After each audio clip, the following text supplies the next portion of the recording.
नमस्कार दोस्तों, स्वागत है आपका हमारे YouTube चैनल उन्नत शिक्षा में। तो आज हम करने वाले हैं, ये हमारा इकोनॉमिक्स का क्लास 12 का प्रैक्टिस पेपर है, ये हम आज करेंगे और इसके आंसर्स मैं आपको साथ के साथ बताता जाऊंगा। तो आइए इसे शुरू करते हैं। देखिए, ये पूरा पेपर आपके CBSE टर्म 1 का जो एग्ज़ाम होने वाला है दिसंबर में, पूरा उसके ऊपर बेस्ड है और जैसा वह आएगा उसी के आधार पर इसे डेवलप किया गया है शिक्षा निदेशालय दिल्ली सरकार द्वारा। तो आइए इसे शुरू करते हैं। देखिए, प्रश्न नंबर 1 है, सरकार की बजटीय नीति को डैश भी कहा जाता है। सरकार की बजट संबंधी नीति को क्या कहा जाता है? आय तथा व्यय नीति, मौद्रिक नीति, राजकोषीय नीति या फिर वित्तीय नीति। तो देखिए, इसका सही आंसर है बी, राजकोषीय नीति। सरकार की बजट नीति को राजकोषीय नीति भी कहा जाता है। अगला प्रश्न है हमारा प्रश्न नंबर 2, भुगतान शेष का चालू खाता केवल डैश को शामिल करता है। भुगतान शेष का चालू खाता किसे शामिल करता है? केवल विदेशी प्रत्यक्ष निवेश, IMF से उधार, जियो में फेसबुक द्वारा निवेश या भारत को बाह्य प्रापण सेवाएं। तो देखिए, जो भुगतान शेष का चालू खाता है वह हमारा भारत को बाह्य प्रापण सेवाएं को शामिल करता है। तो ऑप्शन सी हमारा सही हो जाएगा। आगे चलते हैं, प्रश्न नंबर 3 है हमारा, पहचानिए निम्न में से कौन मुद्रा का सृजन करता है? NABARD, central bank of India, भारतीय रिजर्व बैंक, LIC। तो बताइए कौन करता है? देखिए, मुद्रा का सृजन करने का कार्य वाणिज्यिक बैंकों का होता है, कमर्शियल बैंक का होता है। तो कमर्शियल बैंक है हमारा सेंट्रल बैंक ऑफ इंडिया। तो ऑप्शन सी हमारा इसका सही उत्तर हो जाएगा। अगले प्रश्न की तरफ चलते हैं। प्रश्न नंबर 4 है हमारा, एप्पल के आईफोन के आयात को डैश तथा डैश में दर्ज किया जाता है। तो यदि एप्पल के आईफोन का आयात हमारे यहाँ पर होता है तो उसे कहाँ दर्ज किया जाएगा? तो पूंजी खाता, जमा क्रेडिट पक्ष, पूंजी खाता नामे डेबिट पक्ष, चालू खाता, जमा क्रेडिट पक्ष, चालू खाता नामे डेबिट पक्ष। तो इसका आंसर क्या है? अगर यदि आईफोन का आयात होगा तो उसे चालू खाते के डेबिट पक्ष में दिखाया जाएगा। बी ऑप्शन हमारा सही हो जाएगा। प्रश्न नंबर 5 हमारा कथन वाला है। पहला कथन है, भारतीय अर्थव्यवस्था विदेशी प्रत्यक्ष निवेश के लिए एक पसंदीदा गंतव्य है। दूसरा है, भारत ने व्यापार सरलता में रैंक में सुधार किया है। तो अब आपको बताना है कि इसमें से कौन कौन से सही है। पहला ऑप्शन है, दोनों कथन सत्य है। दूसरा है, दोनों कथन असत्य है। कथन 1 सत्य है, कथन 2 असत्य है, कथन 2 सत्य है तथा कथन 1 असत्य है। तो बताइए इसका सही उत्तर क्या होगा? इसके दोनों कथन ही हमारे क्या है? सत्य है। कौन कौन से कथन? अभी हमने बात की थी, भारतीय अर्थव्यवस्था विदेशी प्रत्यक्ष निवेश के लिए पसंदीदा गंतव्य है और भारत ने व्यापार सरलता रैंक में सुधार किया है। प्रश्न नंबर 6 हमारा, एक वित्तीय संस्थान को बैंक बनाने के लिए आवश्यक शर्त क्या है? देखिए, कोई वित्तीय इंस्टीट्यूशन है तो उसको बैंक बनाने के लिए क्या होगी आवश्यक शर्त हमारी? जमा स्वीकार करना, मुद्रा नोटों की छपाई, ऋण देना या फिर ए और बी दोनों। तो बताइए इसमें से कौन सा होगा? तो देखिए, इसमें हमारा होगा कि वित्तीय संस्थान को बैंक बनाने के लिए एक तो उसे जमा स्वीकार करनी चाहिए और दूसरा ऋण देना भी उसका कार्य होता है। तो हमारा ऑप्शन कौन सा सही हो जाएगा? ऑप्शन डी हमारा सही हो जाएगा। सी नहीं होगा क्योंकि मुद्रा नोटों की छपाई केवल RBI करता है। ठीक है, आगे चलते हैं। प्रश्न नंबर 7 है, अभिषेक कहता है, इस बाजार में विदेशी मुद्राओं का क्रय विक्रय होता है तथा यह एक निश्चित स्थान तक सीमित नहीं है। ये एक सेंटेंस है, कहा गया है। उपरोक्त कथन अभिषेक द्वारा दिया गया था, इस कथन में किस बाजार को संदर्भित किया गया है? किस बाजार के बारे में ये? अंतर्राष्ट्रीय मुद्रा बाजार, अंतर्राष्ट्रीय पैसा बाजार, अंतर्राष्ट्रीय विदेशी पैसा बाजार या फिर विदेशी विनिमय बाजार। तो देखिए, जो हमारा विदेशी विनिमय बाजार होता है उसमें विदेशी मुद्राओं का क्रय विक्रय होता है और ये सीमित नहीं होता। तो ऑप्शन ए हमारा इसका सही उत्तर हो जाएगा। अगले प्रश्न की ओर चलते हैं। अगला प्रश्न है हमारा प्रश्न नंबर 8। प्रश्न नंबर 8 है, निम्न कथनों को ध्यानपूर्वक पढ़िए तथा दिए गए विकल्पों में से सही विकल्प चुनिए। पहला कथन है हमारा, बजट आने वाले वित्तीय वर्ष के अनुमानित आय और अनुमानित व्यय का विस्तृत विवरण होता है। बजट अनुमान सरकार के पिछले साल के वित्तीय प्रदर्शन के आधार पर किया जाता है। तो बताइए इसका कौन सा सही होगा? देखिए, कथन 1 इसमें सही है कि बजट जो है आने वाले वित्तीय वर्ष के लिए अनुमानित आय तथा अनुमानित व्यय का विस्तृत विवरण होता है। लेकिन कथन 2 हमारा गलत है कि वो पिछले वित्तीय प्रदर्शन के आधार पर किया जाता है। उसके आधार पर नहीं किया जाता, बल्कि उसमें तो देखा जाता है कि उसका मूल्यांकन किया जाता है। तो ऑप्शन सी हमारा सही हो जाएगा। कथन 1 सत्य है और कथन 2 असत्य है। प्रश्न नंबर 9 पर चलते हैं। प्रश्न नंबर 9 है हमारा, विदेशी प्रत्यक्ष निवेश का अंतः प्रवाह डैश व डैश पक्ष में किया जाएगा। ठीक है, विदेशी प्रत्यक्ष निवेश जो हमारा FDI है उसको कहाँ पर दिखाया जाता है? पूंजी खाता, चालू खाता, नामे डेबिट, जमा क्रेडिट पक्ष। तो बताइए इसका सही उत्तर क्या होगा। तो देखिए इसका सही उत्तर होगा हमारा कि एफडीआई को पूंजी खाते में दिखाया है और जमा क्रेडिट पक्ष में दिखाया जाता है। दोनों ऑप्शन ये हमारे सही है, तो ऑप्शन बी हमारा इसका सही आंसर हो जाएगा 2 व 4। अगले प्रश्न की तरफ चलते हैं। प्रश्न नंबर 10 है हमारा, पहचानिए निम्न में से कौन सा कथन आरबीआई के संदर्भ में सही नहीं है। देखिए प्रश्न को ध्यान से पढ़ना चाहिए। नहीं लिखा हुआ है, यह सरकार से जमा स्वीकार करता है, यह सरकार को ऋण देता है, यह बैंक मुद्रा का सृजन करता है, यह सभी करेंसी नोट जारी नहीं करता है।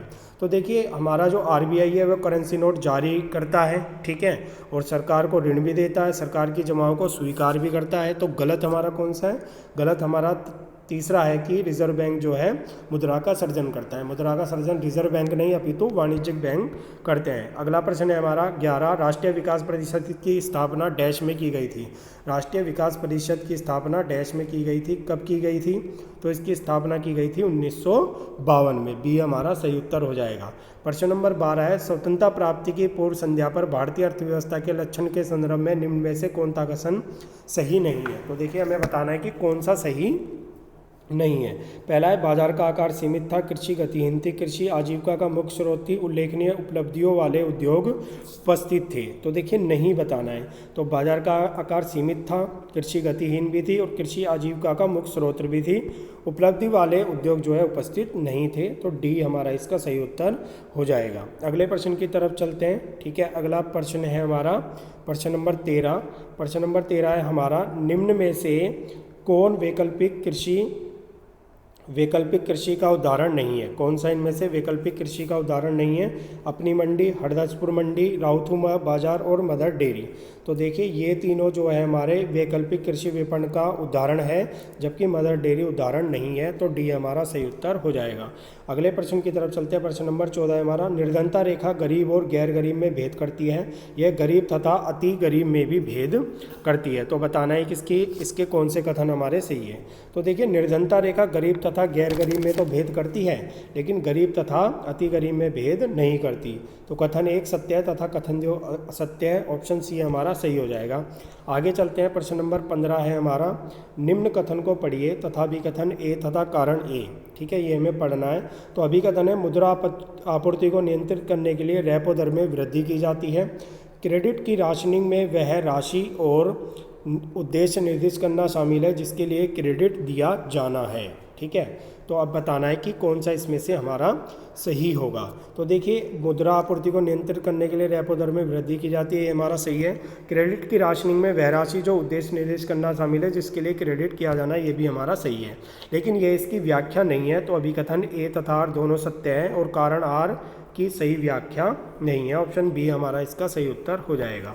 अगले प्रश्न की तरफ चलते हैं। प्रश्न नंबर 16 है हमारा, हरित क्रांति से पहले भारत डैश से गेहूं का आयात किया करता था। कौन से देश से भारत जो है गेहूं का आयात किया करता था हरित क्रांति से पहले। हरित क्रांति के बाद भारत जो है खाद्यान्न के उत्पादन में आत्मनिर्भर हो गया था। तो इसका सही उत्तर है अमेरिका से जो है भारत गेहूं का आयात किया करता था हरित क्रांति से पहले। अगला प्रश्न है हमारा प्रश्न नंबर 17। इसमें हमें क्या करना है, इसमें हमें बताना है कि कौन सा सही युग्म इसमें से दिया गया है, कौन सा सही है। तो देखिए चालू खाता शेष, वस्तुओं के निर्यात तथा आयात का आधिक्य, गलत, ये व्यापार शेष होता है। भुगतान संतुलन, विदेशी मुद्रा का प्रवाह तथा विदेशी, ये भी गलत है। अर्धस्यों के शुद्ध आयात, वस्तुओं का निर्यात माइनस, नहीं, इसमें सेवाओं का निर्यात होता है। विदेशी ऋण तथा निवेश, पूंजी खाता। तो डी हमारा इसका सही उत्तर हो जाएगा। अगले प्रश्न की तरफ चलते हैं। प्रश्न नंबर 18 है हमारा, मदर डेयरी तथा अमूल डैश का उदाहरण है। किसका उदाहरण है हमारा, मदर डेयरी तथा अमूल। सहकारी विपणन, सूक्ष्म विपणन, स्वयं सहायता समूह, ग्रामीण साख के वैकल्पिक चलन। तो देखिए अमूल, मदर डेयरी और अमूल जो है हमारे सहकारी विपणन के उदाहरण है। ऑप्शन ए हमारा सही हो जाएगा।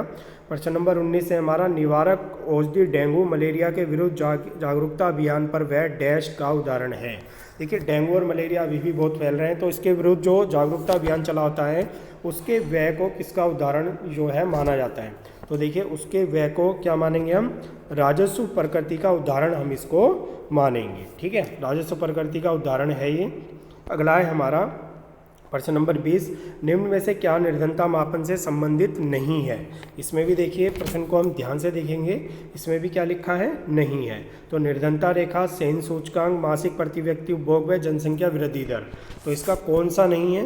तो देखिए इन तीनों का जो है निर्धनता से संबंध है, जनसंख्या वृद्धि दर का निर्धनता से संबंध नहीं है, इसलिए डी हमारा सही उत्तर हो जाएगा। अगले प्रश्न की ओर चलते हैं। निम्न में से किस अवस्था में साख सर्जन असीमित हो सकता है। असीमित साख सर्जन हमारा कौन सी अवस्था में होगा। तो देखिए CRR 70% हो, द्वितीय जमाई 0 हो, प्राथमिक जमाई 0 हो, उपरोक्त में से कोई नहीं। तो देखिए इसके बारे में हम कुछ भी निश्चित नहीं कह सकते कि साख सर्जन असीमित कब हो सकता है। तो हमारा ऑप्शन डी इसमें से सही हो जाएगा, उपरोक्त में से कोई नहीं। अगले प्रश्न की तरफ चलते हैं। प्रश्न नंबर 22 है हमारा, व्यापार संतुलन 500 करोड़ का घाटा दर्शाता है, निर्यात का मूल्य 700 करोड़ है, तो आयात का मूल्य ज्ञात कीजिए। तो बताइए इसमें से आयात का मूल्य हमारा क्या होगा। तो देखिए आयात का मूल्य हमारा क्या हो जाएगा, इसमें 1200 करोड़ हमारा आयात का मूल्य हो जाएगा। ऑप्शन बी हमारा सही उत्तर होगा इस प्रश्न का। आगे चलते हैं। प्रश्न नंबर 23 है हमारा, हरित क्रांति ने गरीब तथा अमीर किसानों के बीच दूरी को बढ़ा दिया। हरित क्रांति के लाभ मुख्य रूप से गरीब राज्यों द्वारा लिए गए। अब हमें बताना है कि इसमें से कौन से कथन हमारे सही है। तो देखिए पहला तो हमारा सही है कि हरित क्रांति ने गरीब तथा गरीब किसानों के बीच दूरी को बढ़ा दिया, क्योंकि जो अमीर किसान थे वही हरित क्रांति का ज़्यादा लाभ उठा पाए। हरित क्रांति के लाभ मुख्य रूप से गरीब राज्यों द्वारा लिए गए, ये हमारा गलत है। तो कथन 1 सत्य है, कथन 2 असत्य है। ऑप्शन सी हमारा इसका सही उत्तर हो जाएगा। आगे चलते हैं प्रश्न नंबर 24 की ओर। प्रश्न नंबर 24 से हमारा, स्वतंत्रता प्राप्ति के समय ही भारत कृषि वस्तुओं का डैश क्या था। शुद्ध आयातक था, कच्चा आयातक था, शुद्ध निर्यातक था, सकल आयातक था। तो बताइए क्या था कृषि वस्तुओं का। तो भारत जो है स्वतंत्रता प्राप्ति के समय कृषि वस्तुओं का शुद्ध निर्यातक था, बी हमारा ऑप्शन सही हो जाएगा। अगले प्रश्न की ओर चलते हैं। अगला प्रश्न है हमारा अभिकथन वाला। तो कथन ए है, स्थिर विनिमय दर अस्थिर नहीं होती, लेकिन तरणशील नम्र विनिमय दर अस्थिर होती है। स्थिर विनिमय दर प्रणाली में विदेशी मुद्रा की मांग तथा विदेशी मुद्रा की पूर्ति विनिमय दर को प्रभावित नहीं करती। तो इसमें आपसे पूछा गया है कौन से इसमें से सही है। तो देखिए स्थिर विनिमय दर अस्थिर नहीं होती, तरणशील विनिमय दर स्थिर होती है, ये हमारा सही है। स्थिर विनिमय दर प्रणाली में विदेशी मुद्रा की मांग तथा विदेशी मुद्रा की पूर्ति विनिमय दर को प्रभावित नहीं करती, क्योंकि स्थिर विनिमय दर में विदेशी मुद्रा की मांग तथा पूर्ति का कोई भी रोल नहीं होता, इसलिए हमारे दोनों सही है और एक दूसरे की व्याख्या करते हैं। तो दोनों कथन सही है और एक दूसरे की व्याख्या करते हैं। ऑप्शन ये हमारा इसका सही उत्तर हो जाएगा। अगले प्रश्न की तरफ चलते हैं। प्रश्न नंबर 26 है हमारा, मान लीजिए किसी अर्थव्यवस्था में आरंभिक जमाई 5000 करोड़ तथा आरक्षित अनुपात 10% है, तो अर्थव्यवस्था में कुल बैंक मुद्रा का सृजन होगा। तो बताइए इसमें कुल बैंक मुद्रा का सृजन कितना होगा हमारा।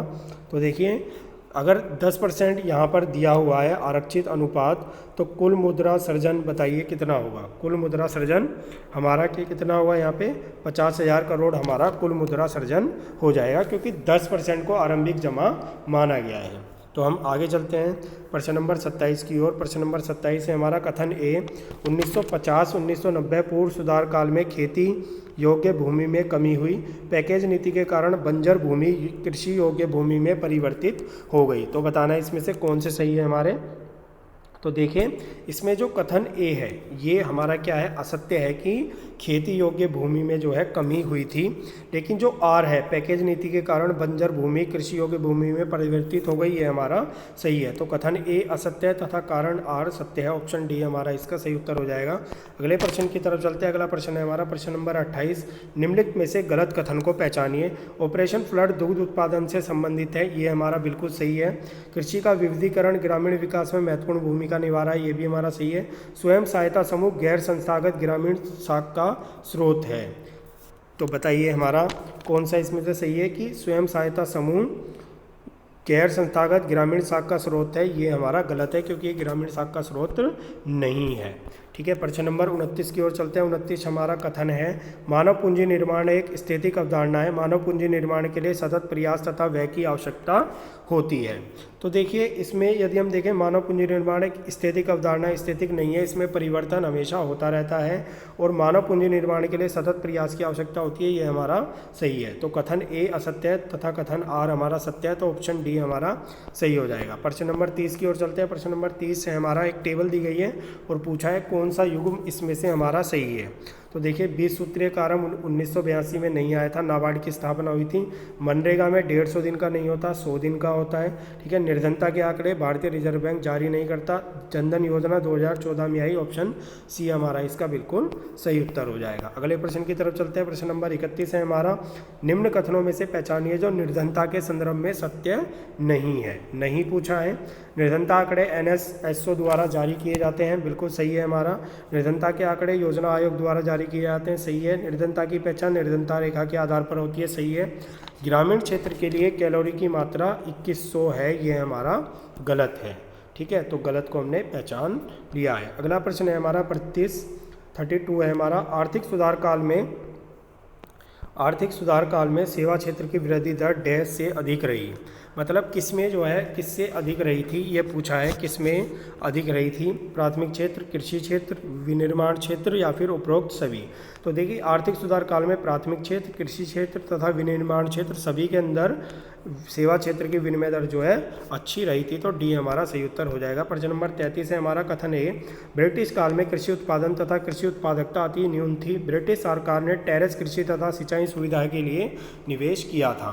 तो देखिए इसका क्या है हमारा, इसका है हमारा कि ब्रिटिश काल में कृषि उत्पादकता न्यून थी। ब्रिटिश सरकार ने टेरेस कृषि, ये हमारा गलत है, तो ऑप्शन सी हमारा सही है। ए सत्य है तथा कारण आर हमारा असत्य है। प्रश्न नंबर 34 की ओर चलते हैं। प्रश्न नंबर 34 है हमारा, कथन हरित क्रांति के आरंभ के पश्चात ग्रामीण अर्थव्यवस्था की शाक आवश्यकताओं में विविधता आई है। शाक की आवश्यकता केवल उपभोग के लिए नहीं बल्कि सामूहिक आगत तथा क्रिया करने के लिए भी लिया जाता है। तो देखिए पहला हमारा सही है कि हरित क्रांति के आरंभ के पश्चात ग्रामीण अर्थव्यवस्था की शाक आवश्यकताओं में विविधता आई है, और दूसरा भी हमारा सही है कि सामूहिक आगतों को क्रिया करने के लिए भी इसका उपयोग किया जाता है।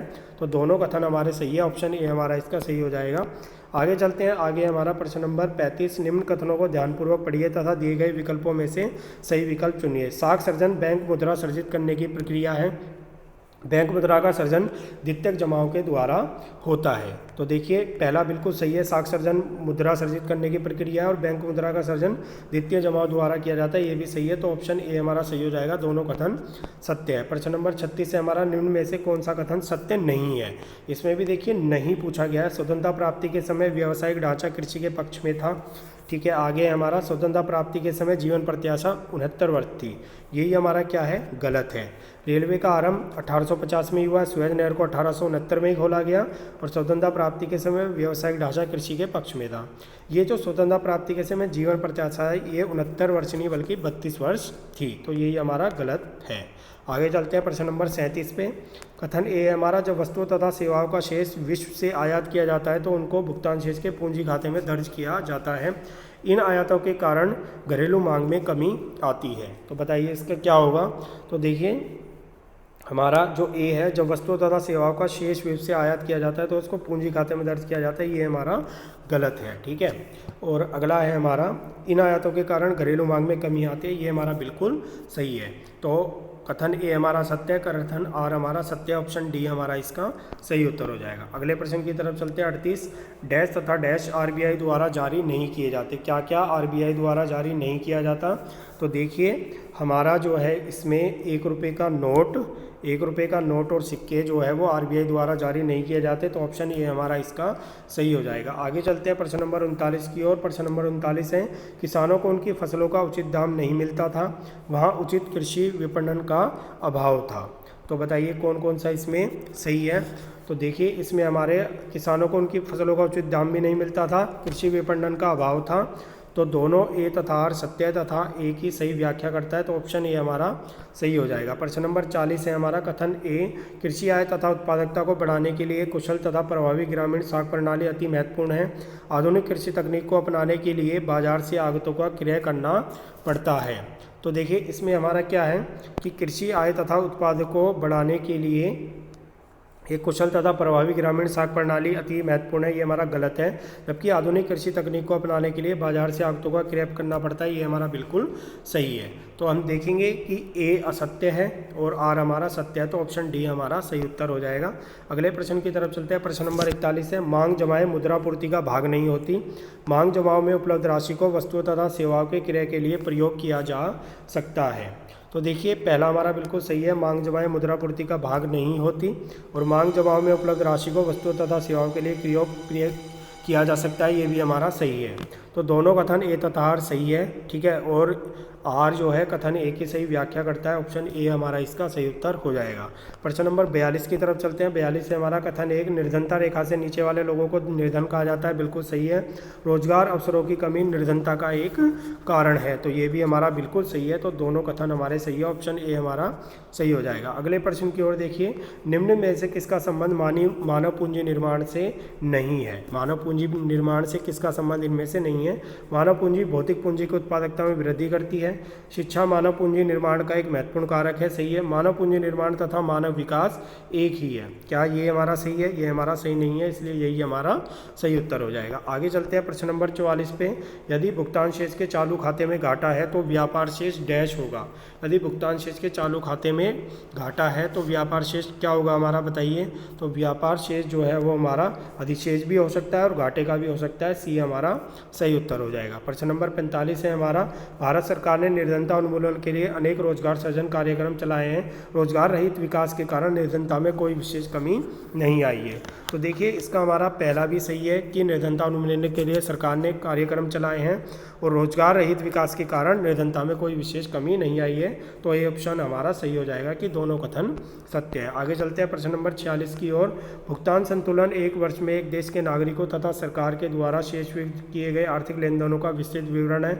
भुगतान शेष में केवल विदेशी विनिमय के अंतर प्रवाह तथा बाह्य प्रवाह को दर्ज किया जाता है। तो देखिए ए भी हमारा सही है कि भुगतान शेष एक वर्ष में देश के नागरिकों तथा सरकार के द्वारा शेष विश्व के साथ किए गए आर्थिक लेन देनों का विस्तृत विवरण है और भुगतान शेष में केवल विदेशी विनिमय के अंतर प्रवाह तथा बाह्य प्रवाह को दर्ज किया जाता है, ये भी हमारा सही है। लेकिन जो हमारा कारण आ रहा है वो एक की सही व्याख्या नहीं करता और दोनों हमारे सत्य है, तो ऑप्शन बी हमारा इसका सही उत्तर होगा। अगले प्रश्न की ओर चलते हैं। प्रश्न नंबर 47 है, निम्न में से सही कथन पहचानिए। स्वतंत्रता के समय भारतीय अर्थव्यवस्था एक कंपायमान अर्थव्यवस्था थी। 85% जनसंख्या कृषि पर आश्रित थी। इसमें से आपको सही कथन पर पहचानना है। स्वतंत्रता के समय भारी तथा मूल उद्योग का अभाव था। तटीय नहर योजना एक सफल योजना थी क्योंकि ब्रिटिश काल में यातायात क्या एक सुविधाजनक साधन थी। तो बताइए कौन सा कथन सही है? तो तटीय नहर योजना एक सफल योजना थी क्योंकि ब्रिटिश काल में यातायात का सुविधाजनक साधन थी, यह हमारा बिल्कुल सही है। आगे चलते हैं प्रश्न नंबर 48 की ओर। इसमें से हमें जो है सुमेलित जो मद है इनको एक दूसरे से सुमेलित करना है। तो देखिए हमारा कोठारी आयोग हमारा कब आया था? 6% GDP का भाग शिक्षा पर व्यय किया जाएगा, ये कोठारी आयोग में कहा गया था। और जो मध्याह्न भोजन योजना है ये प्राथमिक शिक्षा के लिए आई थी हमारी, ठीक है। और प्रवासन क्या है? प्रतिभा प्लान है हमारा। और जो भौतिक पूंजी है ये क्या है? स्वामित्व का उदाहरण है। तो इस हिसाब से हमारा कौन सा ऑप्शन सही बन रहा है? ए ऑप्शन हमारा सही बन रहा है। ए का 2, बी का 1, सी का 4 और डी का हमारा 3। इस हिसाब से ऑप्शन ए हमारा सही उत्तर है। अगले प्रश्न की ओर चलते हैं। प्रश्न नंबर 49 है हमारा। 49 में देखिए आपको एक गद्यांश दिया हुआ है, गद्यांश के आधार पर आपको प्रश्नों के उत्तर देने हैं, ठीक है। गद्यांश है हमारा, मुद्रास्फीति और अपस्फीति जैसे आर्थिक उतार चढ़ाव को स्थिर करने के लिए बजट व्यय एक महत्वपूर्ण उपकरण है। मुद्रास्फीति के मामले में सरकारी खर्च में कटौती की जानी चाहिए क्योंकि इससे उपभोक्ताओं के डिस्पोजल आय में गिरावट आएगी। सरकार अधिक खर्च के माध्यम से अर्थव्यवस्था में अतिरिक्त मांग पैदा करती है। वृद्धावस्था पेंशन की पेशकश के साथ साथ गरीबी रेखा से नीचे की आबादी को मुफ्त भोजन, शिक्षा और स्वास्थ्य सेवाएं प्रदान करके सामाजिक न्याय की आर्थिक योजना के दीर्घकालीन उद्देश्य को पूरा किया जाता है। इस प्रकार सार्वजनिक व्यय आर्थिक स्थिरता को बहाल करने में बहुत महत्वपूर्ण भूमिका निभाता है। मेक इन इंडिया कार्यक्रम के तहत उत्पादन के लिए विदेशी उत्पादन इकाइयों को आकर्षित करने के लिए उत्पादन से जुड़े प्रोत्साहन एक प्रमुख उपकरण रहे हैं। इस तरह के कार्यक्रम निवेश के लिए प्रलोभन को बढ़ाते हैं। संक्षेप में, भारत जैसे किसी भी कल्याणकारी राज्य में सार्वजनिक व्यय अपरिहार्य है। यह न केवल GDP विकास को बढ़ावा देता है बल्कि नागरिकों के सामाजिक कल्याण और कल्याण को भी बढ़ावा देता है। सरकार द्वारा किए गए सभी व्यय या तो पूंजीगत व्यय या राजस्व व्यय में वर्गीकृत किए जाते हैं। तो देखिए जो सार्वजनिक व्यय किया जाता है वह लोगों के कल्याण को बढ़ावा देता है और GDP के विकास में भी सहायता देता है। अब इस पैसेज के आधार पर कुछ प्रश्न है हमारे। निम्न में से कौन सा बजट का उद्देश्य नहीं है? आर्थिक विकास, आर्थिक स्थिरता, भुगतान शेष में अधिक के सृजन, आय का पुनः वितरण। तो देखिए हमारा जो ऑप्शन बी है ये हमारा सही नहीं है, क्योंकि ये बजट का उद्देश्य नहीं है। आर्थिक विकास, आर्थिक स्थिरता और आय का पुनर्वितरण बजट के उद्देश्य है। प्रश्न नंबर 50 है, डैश प्राप्तियां तथा डैश प्राप्तियां सरकार की राजस्व प्राप्तियां होती है। कौन कौन सी होती है सरकार की राजस्व प्राप्तियां? तो देखिए इसमें से हमारा जो कर और गैर कर है ये हमारी सरकार की राजस्व प्राप्तियां होती है, तो ऑप्शन सी हमारा सही उत्तर हो जाएगा। प्रश्न नंबर 51 है, निम्न में से कौन सा राजस्व व्यय है? ब्याज का भुगतान, एक्सप्रेसवे का निर्माण, राज्य सरकार को ऋण तथा अनुमान और ऋणों का भुगतान। तो देखिए इसमें से राजस्व व्यय हमारा कौन सा है? राजस्व व्यय है हमारा कौन सा? ब्याज का जो भुगतान किया जाता है वह हमारा राजस्व व्यय है। अगले प्रश्न की तरफ चलते हैं। प्रश्न नंबर 52 है, रिक्त स्थान को भरिए। राजकोषीय घाटा बराबर कुल व्यय माइनस कुल प्राप्तियां किसको छोड़कर? उधार सहित, गैर कर प्राप्तियां, कर तथा उधार को छोड़कर। तो देखिए इसका सही उत्तर है उधार को छोड़कर कुल व्यय में से अगर कुल प्राप्तियों को घटा दिया जाए तो राजकोषीय घाटा आ जाता है। प्रश्न नंबर 53 है, सरकार द्वारा पूंजीगत व्यय परिसंपत्तियों का निर्माण नहीं करते हैं, अनुदान संपत्तियों का निर्माण का सर्जन कर सकते हैं, फिर भी ये पूंजीगत व्यय का भाग है। फिर भी ये पूंजीगत व्यय का हमारा क्या है? भाग है। तो देखिए सरकार द्वारा पूंजीगत व्यय परिसंपत्तियों का निर्माण नहीं करते, ये क्या है हमारा? गलत है। और अनुदान संपत्तियों का निर्माण का सर्जन कर सकते हैं, फिर भी ये पूंजीगत व्यय का भाग है, ये भी हमारा गलत है। तो 53 का क्या है कि दोनों कथन ही हमारे क्या है? असत्य है, फॉल्स है। प्रश्न नंबर 54 है हमारा, डैश का सरकार के बजट से संबंध नहीं है। किसका सरकार के बजट से संबंध नहीं है? कर राजस्व, प्राथमिक घाटा, पूंजीगत प्राप्तियां। तो देखिए कर राजस्व का संबंध है, प्राथमिक घाटे का संबंध है, पूंजीगत प्राप्तियों का संबंध है, व्यापार आधिक्य का संबंध नहीं है। तो यही इसका सही उत्तर हो जाएगा, क्योंकि नहीं कहा गया है। 55 में भी आपको एक पैसेज दिया है और पैसेज के आधार पर प्रश्न दिए गए हैं। ठीक है, तो पैसेज के आधार पर जो आपके प्रश्न दिए गए हैं, वर्ष 1991 में सरकार पर एक वित्तीय संकट आया जिसने सरकार को उन आर्थिक सुधारों के लिए मजबूर और प्रेरित किया जो काफ़ी समय से लंबित थे। सरकार संकट खाड़ी युद्ध जैसे कई कारकों के कारण था जिसने तेल की कीमतों को बढ़ाया, मुद्रास्फीति की उच्च दर, सार्वजनिक क्षेत्र के उपक्रमों के भारी नुकसान और खाड़ी से कम प्रेषण, विदेशी भंडार हमेशा कम रहा और यह निर्यात संवर्धन की नीति की अनदेखी का परिणाम था। इसने सरकार को पीवी नरसिम्हा राव के नेतृत्व में इस स्थिति को हल करने के लिए आर्थिक नीति उपायों का एक नया सेट शुरू करने के लिए मजबूर किया। सरकार ने ऋण न देने के लिए international bank of reconstruction and development IBRD, जिससे विश्व बैंक और अंतर्राष्ट्रीय मुद्रा कोष IMF के रूप में जाना जाता है, से संपर्क किया ताकि वर्तमान संकट का सामना किया जा सके। वित्तीय सहायता अर्थव्यवस्था को खोलने और निजी क्षेत्र और विदेशी पूंजी निवेश की शर्त हटाई गई थी।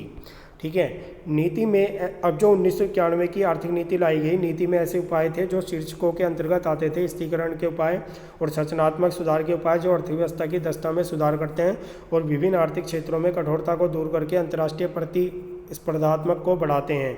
उदारीकरण, निजीकरण और उसके परिणाम पर केंद्रित नीति वैश्वीकरण थी, विनिवेश की नीति को सार्वजनिक क्षेत्र के।